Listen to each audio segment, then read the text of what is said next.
শ্রীমদ্ ভগবদ গীতা, গীতা জ্ঞান, গীতা অষ্টাদশ অধ্যায়, মোক্ষযোগ, শ্লোক সংখ্যা 48 ও 49তম। এই শ্লোকের সম্পূর্ণ বিস্তারিত ব্যাখ্যা।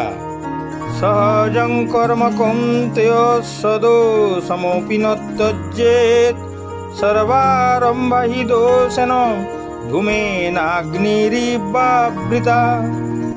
হে কৌন্তেয়, সহজাত কর্ম দোষযুক্ত হলেও তা ত্যাগ করা উচিত নয়। যেহেতু অগ্নি যেমন ধূমের দ্বারা আবৃত থাকে, তেমনি সমস্ত কর্মই দোষের দ্বারা আবৃত থাকে। আসক্ত বুদ্ধি সর্বত্র জিতাত্মা বিগত স্পৃহা, নৈষ্কর্ম সিদ্ধিং পরমাং সন্ন্যাসেনাধিগচ্ছতি। জড় বিষয়ে আসক্তি শূন্য বুদ্ধি, সংযত চিত্ত ও ভোগস্পৃহা শূন্য ব্যক্তি স্বরূপত কর্ম ত্যাগ পূর্বক নৈষ্কর্মরূপ পরম সিদ্ধি লাভ করেন। মায়াবদ্ধ জীবের সব কাজই জড়া প্রকৃতির গুণের দ্বারা কলুষিত। এমনকি কেউ যদি ব্রাহ্মণও হন, তাহলেও তাকে যজ্ঞ অনুষ্ঠান করতে হয়, যাতে পশু বলি দিতে হয়। তেমনি ক্ষত্রিয় যতই পুণ্যবান হন না কেন, তাকে শত্রুর সঙ্গে যুদ্ধ করতে হয়, তিনি তা পরিহার করতে পারেন না। তেমনি একজন বৈশ্য, তা তিনি যতই পুণ্যবান হন না কেন, ব্যবসায় টিকে থাকতে হলে তার লাভের অঙ্কটি তাকে লুকিয়ে রাখতে হয়, অথবা কখনো তাকে কালোবাজারি করতে হয়। এগুলি অবশ্যম্ভাবী, এগুলিকে পরিহার করা যায় না। তেমনি কোন শূদ্রকে যখন কোনো অসৎ মনিবের দাসত্ব করতে হয়, তখন তাকে তার মনিবের আজ্ঞা পালন করতেই হয়, যদিও তা করা উচিত নয়। তাই এই সমস্ত ত্রুটি সত্ত্বেও মানুষকে তার স্বধর্ম করে যেতে হয়, কেননা সেগুলি তার নিজেরই স্বভাবজাত। এখানে একটি খুব সুন্দর উদাহরণ দেওয়া হয়েছে। আগুন যদিও পবিত্র, তবুও তাতে ধোঁয়া থাকে, কিন্তু সেই ধোঁয়া আগুনকে অপবিত্র করতে পারে না। কেউ যদি ক্ষত্রিয় ধর্ম পরিত্যাগ করে ব্রাহ্মণের ধর্ম গ্রহণ করতে চায়, তাহলে তার পক্ষে কোনো নিশ্চয়তা নেই যে ব্রাহ্মণের ভিত্তিতে কোনো অপ্রিয় কর্তব্য করতে হবে না। সুতরাং এই জড় জগতে কেউই জড়া প্রকৃতির কলুষ থেকে সম্পূর্ণভাবে মুক্ত নয়। এই প্রসঙ্গে আগুন ও ধোঁয়ার দৃষ্টান্তটি খুবই সঙ্গত।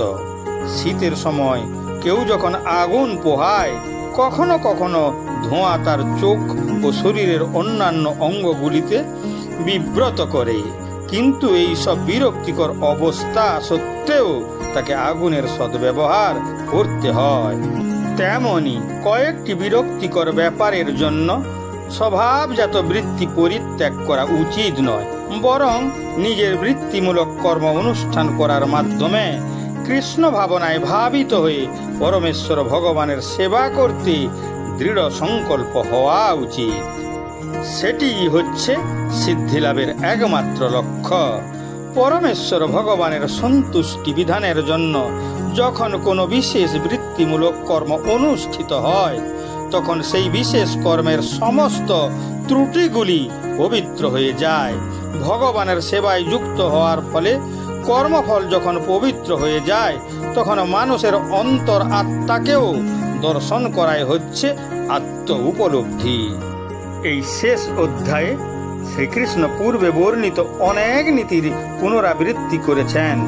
এই অধ্যায়ের শুরুতে তিনি অর্জুনকে উদ্ধৃত করে বলেছিলেন যে জীবনের দায়িত্ব থেকে সরে যাওয়া কেবল সন্ন্যাস বা ত্যাগ নয়, তিনি যে নিষ্ক্রিয়তা বা নৈষ্কর্ম সিদ্ধির অবস্থা বর্ণনা করেছেন, তা কেবল এই অবস্থা অর্জন করে জগতের প্রবাহের মাঝে থেকে ঘটনা ও ফলাফল থেকে নিজেকে বিচ্ছিন্ন রেখে এবং নিজের কর্তব্য পালনের উপর মনোনিবেশ করা। এটি সেতুর নিচে প্রবাহিত জলের মতো, যা এক পাশ থেকে প্রবেশ করে এবং অন্য পাশ থেকে বেরিয়ে যায়, অর্থাৎ সেতুটি নিজে জল গ্রহণ করে না বা বিতরণও করে না। একইভাবে কর্মযোগীও তার কর্তব্য পালন করে, কিন্তু ঘটনা প্রবাহ দ্বারা তার মনকে প্রবাহিত করতে পারে না। সে তার কর্তব্য ভালোভাবে পালনের জন্য সর্বোত্তম প্রচেষ্টার কোনো অবহেলা করে না, বরং এটিকে ভগবানের উপাসনার একটি রূপ হিসাবে দেখে, চূড়ান্ত সিদ্ধান্ত ভগবানের উপর ছেড়ে দেয়। তাই যা কিছু ঘটে তাতে সন্তুষ্ট এবং অব্যাহত থাকে। এখানে এই বিষয়টি একটি সহজ গল্পের মাধ্যমে ব্যাখ্যা করা হয়েছে। এক ব্যক্তির দুটি কন্যা ছিল। একজনের বিয়ে হয়েছিল কৃষকের সাথে এবং অন্যজনের বিয়ে হয়েছিল ইট ভাটার মালিকের সাথে। একদিন বাবা তার প্রথম মেয়ের সাথে ফোনে কথা বলে তার কুশল জিজ্ঞাসা করলে মেয়েটির উত্তর ছিল, বাবা, আমার আর্থিক অবস্থা ভালো নয়, তাই ঈশ্বরের কাছে প্রার্থনা করো যাতে আগামী মাসগুলিতে ভালো বৃষ্টিপাত হয় এবং ফসল যেন ভালো উৎপন্ন হয়। এরপর বাবা তার দ্বিতীয় মেয়েকে ফোন করে কুশল জিজ্ঞাসা করলে দ্বিতীয় মেয়েও আর্থিক সমস্যার কথা বলে। বাবা, ঈশ্বরের কাছে প্রার্থনা করো যেন এবছর বৃষ্টি না হয়, সূর্যের তেজ যেন প্রখর হয়, যাতে আরো বেশি ইট উৎপাদন করা যায়। বাবা উভয় মেয়ের পরস্পর বিরোধী প্রার্থনা শুনে ভাবলেন, কেবল ঈশ্বরই জানেন কোনটা ভালো, তাই তিনি যা চান তাই করুন। সবই ঈশ্বরের ইচ্ছা ভেবে তা গ্রহণ করে পৃথিবীতে ক্রমাগত ঘটে যাওয়া ঘটনা প্রবাহে ডুবে থাকা ও স্বীকার করে নেওয়াই আমাদের মুক্তির একমাত্র পথ।